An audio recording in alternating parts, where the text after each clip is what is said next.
ne pouvons-nous pas être troublés par cette fête si importante, c'est la fête de l'amour. C'est d'abord, il faut le dire, il faut le rappeler, la fête de l'amour. Quel est dans la vie humaine le moment où l'on peut toucher, sentir de près la perfection de l'amour que ce moment de la naissance d'un petit être humain. C'est l'expression même à laquelle on peut résister de l'amour infini, inconditionné. Et c'est ce que nous célébrons aujourd'hui ici, ce soir, cette nuit,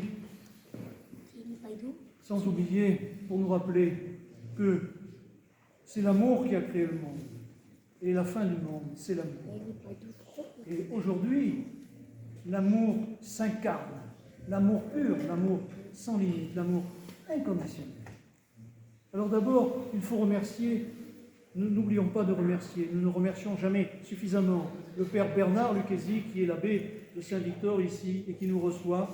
Tous les abbés de Saint-Victor nous reçoivent toujours très gentiment, avec beaucoup d'amour et le cœur ouvert, et nous ouvrent les portes de ce lieu saint des premiers temps. De la même façon, mais ce n'est pas la raison, mais de la même façon que nous aimons, nous aussi, avec un total amour fraternel, leur ouvrir les portes des lieux saints de Jérusalem, des lieux saints de la Palestine, que l'orthodoxie a en garde également. Nous nous retrouvons dans ces lieux saints. Et ici, chaque fois que nous descendons l'escalier de cette crypte, nous nous ressentons un petit peu vibrer comme à Bethléem. Cette crypte ressemble à la grotte de Bethléem. Et on s'y sent bien. Et nous les remercions de nous permettre de revivre ces moments importants dans ces lieux saints.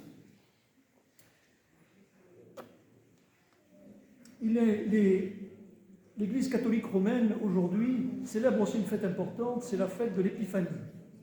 Pour eux, c'est l'Épiphanie, et ils ont célébré la Noël, selon le calendrier grégorien, quelque temps auparavant, 13 jours auparavant. Et aujourd'hui, ils célèbrent l'Épiphanie.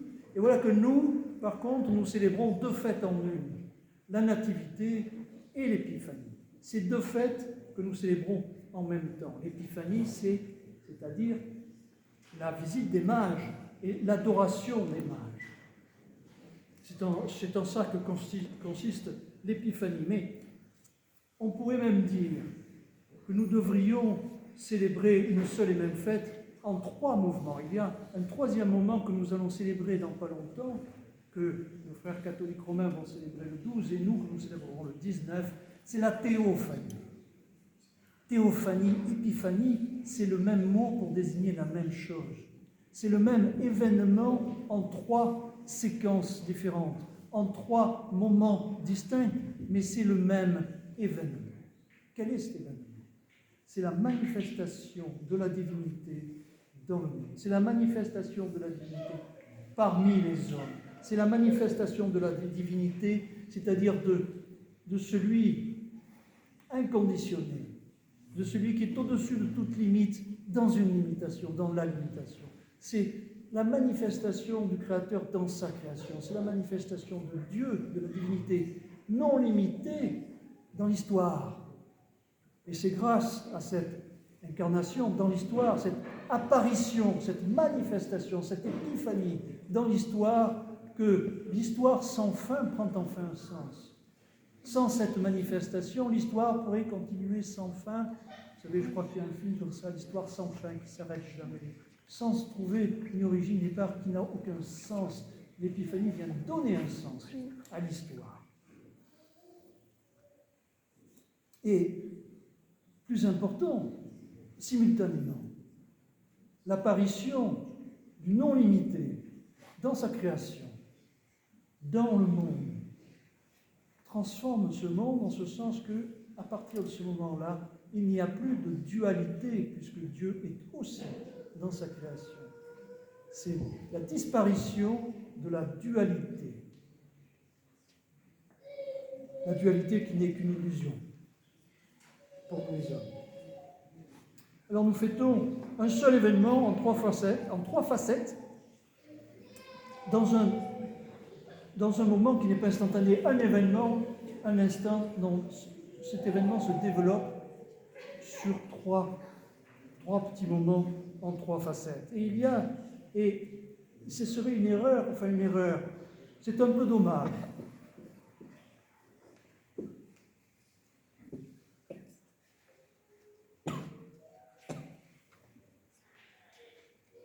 C'est un peu dommage de séparer ces morceaux-là, parce que en voulant magnifier, en séparant ces morceaux, Nativité, Épiphanie, Théophanie, Nativité et Épiphanie notamment, pour donner plus de solennité peut-être à l'un et à l'autre, on s'éloigne, on risque de perdre un petit peu le sens qui est le plus important, le sens. Ce n'est pas la solennité qui est important et tout le décorum qu'on peut y faire, mais c'est le sens. Il est important de rappeler ce sens-là, que la Nativité ne va pas sans l'Épiphanie.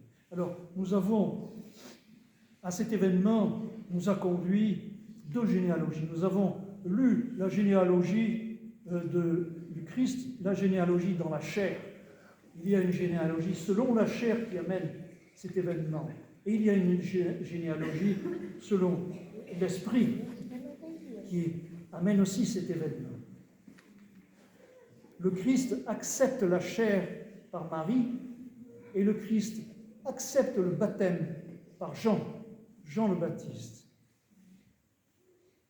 Et il y a cette phrase aussi dans cet évangile qui nous est rappelée par l'apôtre. Tu es le Christ, tu es prêtre à jamais, nous rappelle l'apôtre, tu es prêtre à jamais, selon l'ordre de Melchisédek. C'est une phrase qui s'adresse au Christ, tu es prêtre à jamais selon l'ordre de Melchisédek. Alors qu'est-ce que c'est que ce Melchisédek? Qui sait? On n'en parle pas beaucoup, les Écritures n'en parlent pas beaucoup, mais voilà que cette phrase prend tout son sens avec la visite des mages. Je vous le rappelle, les mages apportant la myrrhe, l'or et l'encens sont les représentants, la tradition les considère comme les représentants du roi du monde. Ils apportent les attributs de ce roi du monde, qui sont l'or, la myrrhe et l'encens, en tant que prophète, prêtre et roi. Le Christ est le roi du monde. Le Christ est selon l'ordre du roi du monde. Le Christ est le roi du monde. Alors, vous avez remarqué, peut-être, dans cet évangile, la façon dont Dieu intervient. C'est la manifestation de Dieu. Alors on pourrait penser, mais pourquoi Dieu ne se manifeste-t-il pas un petit peu comme dans un film de Marvel dont on serait spectateur? Oh, on attend la venue de Dieu. Ah, le voilà. C'est lui, c'est nous. Dieu, c'est moi, c'est vous. Tout faux. Il y a une dualité toujours. C'est pas comme ça que Dieu agit dans le monde. Dieu agit, vous avez remarqué, à la lecture de l'Évangile, Dieu agit en douceur.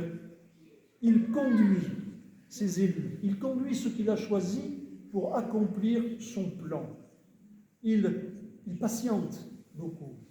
Et il intervient par touche. Il ne se substitue pas à ses élus. Il ne se substitue pas à l'homme. Il le guide. Vous avez remarqué, pour arriver jusqu'à la crèche, il y a une étoile qui a guidé.